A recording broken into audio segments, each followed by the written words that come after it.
Bonjour à tous, j'espère que vous allez bien. Je vous fais une petite vidéo très rapidement pour vous parler du CAP AEPE. J'ai reçu une lettre.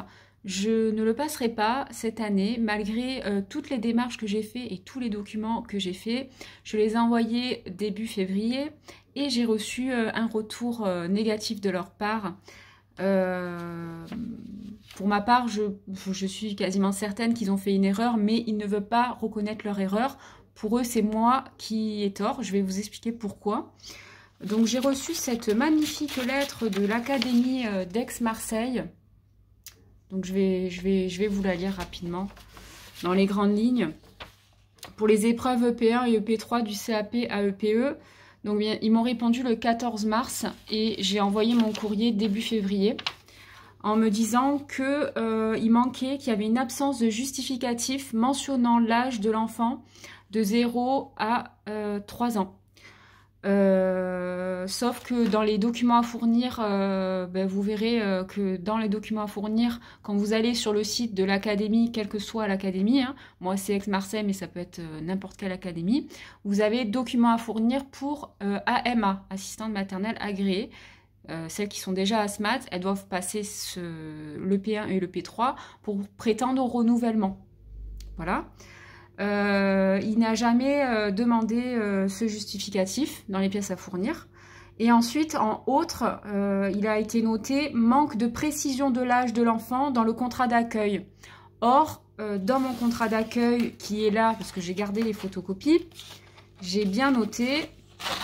je vais pas vous montrer parce que j'ai pas le droit de vous donner le nom de l'enfant, mais un tel, le prénom de l'enfant, fait à telle date, moi je marque ça sur le contrat, et à l'intérieur, l'enfant un tel, j'ai pas le droit de vous le dire, 2 ans, fait ci, fait ça, etc.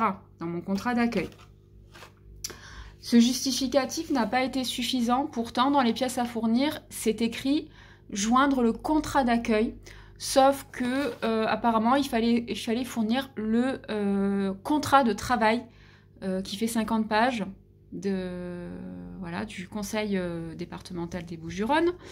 Voilà, le souci c'est que moi, ils m'ont jamais demandé de fournir un contrat de travail, ils ont demandé de fournir un contrat d'accueil. Donc j'ai fourni le contrat d'accueil qui est dans le contrat de travail. Et ils m'ont dit que ce n'était pas suffisant.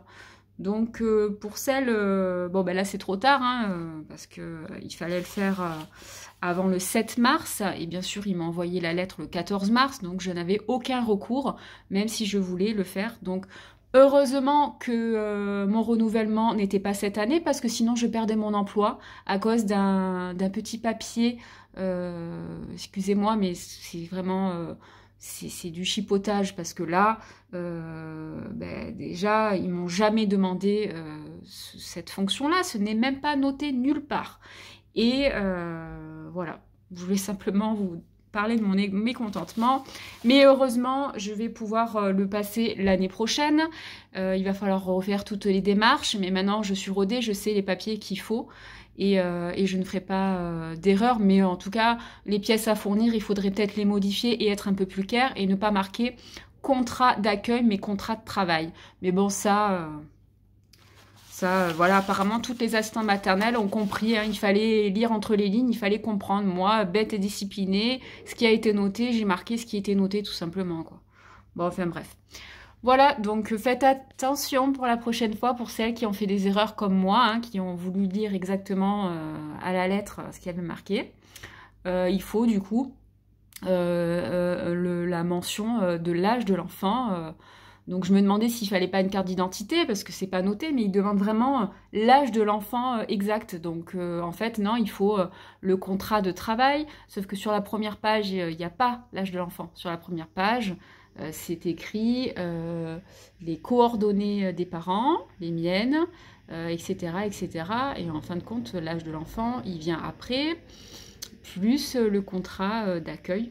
Donc l'année prochaine, je leur fournirai tout, 50 pages du contrat de travail, plus le contrat d'accueil, plus tout le reste qu'ils m'ont demandé de justifier.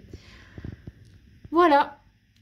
Bon, ben, j'espère que pour vous, ça sera bon cette année. Parce que là, ils m'ont dit, l'épreuve EP1, en conséquence, vous ne pourrez pas présenter les épreuves EP1.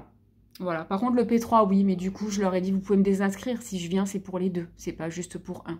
Hein, parce que quand même, on travaille. On va devoir poser un jour pour ça. Donc voilà. Donc moi, mon renouvellement, il est dans 2 ans. Parce que j'ai été agréée en janvier 2019, donc ça sera janvier 2024. Donc l'année prochaine, je peux encore le passer puisqu'on sera en 2023, mais il ne faut pas que je fasse d'erreur parce que sinon, je perds mon emploi en fait. Voilà, tout simplement. Alors, par contre, vous le savez peut-être pas, ou il y en a qui ça commence à se savoir, celles qui ont le CAP petite enfance, elles sont dispensées. Par contre, celles qui sont auxiliaires de puériculture, tout comme moi, elles ne sont pas dispensées, elles doivent le faire. Voilà. Sur ce, je vous souhaite un bon week-end, une bonne journée. On va rester positive et à bientôt.